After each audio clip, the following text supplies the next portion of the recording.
Uwekezaji wowote, hakuna uwekezaji ambao utakufaidisha kwa haraka. Okay. Uwekezaji hauna haraka. Na ndio maana unaitwa uwekezaji, sio uchuuzi. Okay. It's not trading, it's investment. Kwa hiyo uwekezaji wowote ni lazima uupe muda.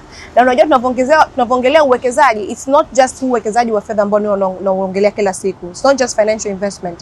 Biashara pia ni uwekezaji, na ndio maana wale ambao tunaona wamefanikiwa katika biashara ni watu ambao biashara zao tayari zina muda, wamekuwa muda mrefu katika soko la biashara ambao wanaifanya. Kwa hiyo vivyo hivyo uwekezaji ili ukunufaishe lazima ufanye kwa muda mrefu. Kwa nini? Muda unakupa advantage mbili. Muda unakupa advantage ya compounding. Ikiwa utakuwa umewekeza katika fursa inakupa compounding effect. Compounding effect ni ile kwamba ile faida inayopatikana sawa inarudishwa kwenye mtaji ili kukupa faida zaidi. Kwa hiyo ni compounding, it's a fraction of time. Lakini pia muda unakupa advantage ya kwamba unakuwa una uwezo wa kutengeneza chanzo kikubwa zaidi cha mapato, sawa? Unapokuwa na muda mrefu, tunatengeneza pesa kila siku, sawa? Kwa hiyo leo umepata, kesho umepata. Unapokuwa unajipa muda mrefu kukusanya mtaji kwenye fursa ya uwekezaji, unakuwa una uwezo wa kutengeneza faida kubwa pia kulingana na muda ambao utakuwa umekusanya huo mtaji, kwa sababu faida ya kiuwekezaji inakuja pale ambapo mtaji wako ndio utakao determine faida utakayoipata kulingana na fursa ambayo utachagua kuwekeza. Kati ya ardhi, nyumba, hisa, mifuko ya uwekezaji na biashara, ni uwekezaji upi unafaa zaidi kwa muda mrefu? Uwekezaji wote kati ya hizo ulizozitaja inafaa kabisa kwa ajili ya uwekezaji wa muda mrefu. Kitakachotofautiana hapo ni malengo ya mwekezaji, kianzio cha uwekezaji na uwezo wa mwekezaji kuvumilia hatari katika fursa ya uwekezaji atakayokuwa amechagua. Tunapoongelea uwekezaji katika ardhi na nyumba, tunaongelea uwekezaji ambao unakuhitaji muda wa kusubiri, kuvumilia. Ndio maana kuna watu ambao wanasema kwamba labda mtu alinunua kiwanja Kigamboni 500,000. Sasa hivi kuna mtu anataka kununua kwa milioni 60. Lakini ukimuuliza alinunua kwa gani atakwambia ni mwaka 2000. Umeona? Lakini pia tunapoongelea mtu ambaye anafanya real estate, anajenga nyumba ili apangishe. Huyu mtu ameingia gharama lese milioni 100. Hiyo nyumba atairent kwa shilingi lese 600,000. Kwa mwaka atapata 7,200,000. Mpaka ile milioni 100 irudi itakuwa ni miaka mingi.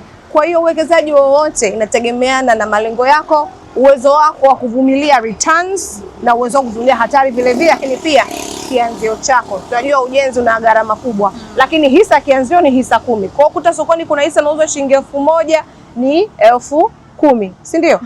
Kwa hiyo hivyo ndio ambavyo unaweza ukaamua kuchagua fursa ya uwekezaji. Mtu anatakiwa kutenga asilimia ngapi kwa ajili ya kipato chake kwa ajili ya kuwekeza? Sasa kiutaratibu ni kwamba mtu anapaswa kutenga asilimia 20 ya mapato yake. Yes.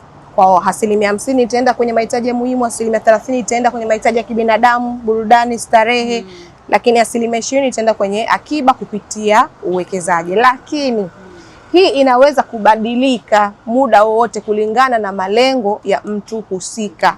Kwa mfano, ukitaka kustaafu mapema, hatutegemei kwamba wewe ubaki kwenye ile asilimia 20 ya indicated investment amount, kwa sababu una malengo ya kustaafu mapema. Kwa maana yake inabidi ukusanye mtaji mkubwa ili hata tukija kwenye 4% rule au hata tukija kwenye ile 1% ya kwenye mfuko wa pamoja uweze kuwa na kipato stahiki cha kukuwezesha kurun maisha yako.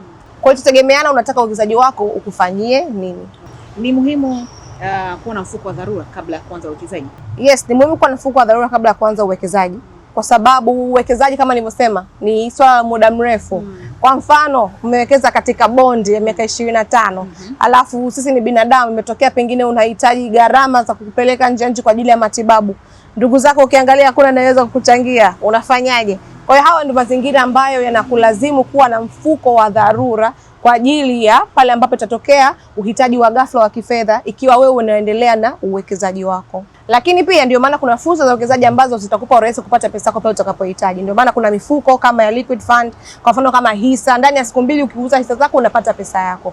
Kwa hiyo hizo fursa ambazo zinakupa hiyo urahisi kupata pesa yako, unaweza kutumia pia kama namna ya kuweka mfuko wa dharura. Kwa sababu kuna watu wengine pia ambao wanaamini kwamba ukitenga pesa kwa ajili ya dharura basi unaikaribisha hiyo dharura ije. Kwa hiyo badala ya kuwa na pesa ambayo umetenga tu kando, unaweza kuwekeza katika fursa ambayo inakupa urahisi wa kupata pesa yako kama hisa au mifuko zaidi wa pamoja inayowekeza katika treasury bills, yani liquid funds.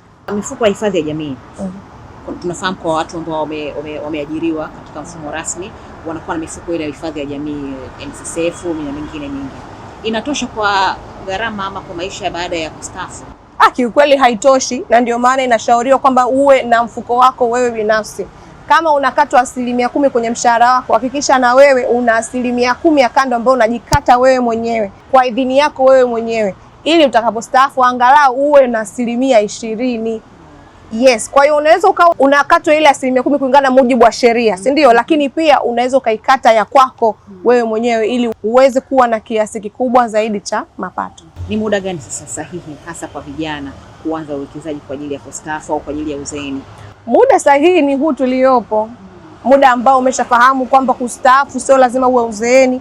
Kustaafu ni pale ambapo kipato chako kinatokana na uwekezaji wako bila wewe kuingia kazini. Kwa hiyo muda wote ambao umepata ufahamu kuhusu hayo na una kipato ambacho unaweza ukaanza kukiwekeza kwa ajili ya malengo ya kustaafu, huo ndio muda sahihi. Tuzungumze na vijana ambao pengine kwa namna moja au nyingine wanajua uwekezaji ni katika umri fulani, ama faida ya kujiandaa na kustaafu ni katika kipindi fulani ndio kuanza kuwekeza. Kijana wa namna hii unamuondoaje mawazo hayo kwamba uwekezaji ni mtu yoyote muda wowote na kipato gani? Yaani kwanza kabisa tunavyoongelea uwekezaji na uwekezaji ambao utakufaa, ilibidi uanze uwekezaji ukiwa mtoto mdogo. Ilibidi ufahamu elimu ya kifedha, ufahamu kuhusu akiba, ufahamu kuhusu uwekezaji, ili utakapoanza kupata kipato ukubwani ujue namna ambavyo hii pesa yako itakuja kukufaa kwa maisha ya baadaye. Umeona? Kwa hiyo uwekezaji ilibidi tuanze. Kuna video moja nilitazama, watu wakawa wanasema kwamba kwa hali hii ya uchumi sasa hivi ilibidi tuanze kuwekeza mara tu baada ya kuzaliwa. Lakini that is not practical. Lakini hii inatuonyesha namna ambavyo uwekezaji ni swala la muda. Kwa umapema wako wa kuanza uwekezaji ndio vile ambavyo pia utaweza kunufaika zaidi na fursa ya uwekezaji ambao utaamua kuichagua kuwekeza. Pengine mtu anaweza akajiuliza, nikiwa mwekezaji si labda tuseme kwa miaka 10 au miaka 5, naruhusiwa kutoa pesa yangu kufanya matumizi yangu au niache katika miaka yoyote 5 au miaka 10 ndio naruhusiwa kutoa pesa? Sasa itategemeana na malengo yako binafsi ya kiuwekezaji. Ndio maana nikasema kwamba kuna fursa kama hisa au mifuko ambayo inawekeza kwenye liquid funds itakayokuwezesha kutoa pesa yako ndani ya siku 2 za kazi ukaipata. Lakini kama we malengo yako ni muda mrefu na unataka kupata ile compounding effect ambayo nilizungumzia, kwa sababu compounding effect ni swala la muda. Utakavyoacha uwekezaji wako zaidi ndivyo ambavyo utapata faida kubwa zaidi. Kwa kama unataka ile compounding effect, maana yake hata kama faida ikizalishwa hauichukui, unaiacha iweze kupa faida kubwa zaidi. Na kwa mfano kama uwekezaji kwenye hisa, hisa ni uwekezaji ambao unakupa faida za aina mbili. Ya kwanza ni magawio. Magawio ambayo huwa yanatolewa mwisho wa mwaka au kila baada ya miezi 6. Ikiwa mwisho wa mwaka ni annual dividend, kila baada ya miezi 6 inakuwa ni interim dividend kulingana na kampuni husika. Sasa faida ya pili ni capital gain. Capital gain ni ongezeko la thamani ya kipande. Bei ya hisa ikipanda, sasa umenunua hisa 1000 ikapanda ikawa shilingi 2000. Lile ongezeko pale ndio capital gain. Kwa hiyo sasa hata kama ukipata gawio la hisa, ile compounding effect unaitengeneza wewe mwenyewe. Umepata gawio, unanunua tena hisa zenye thamani ile gawio ambalo umelipata, ndio unakuwa unapata compounding effect kupitia hisa.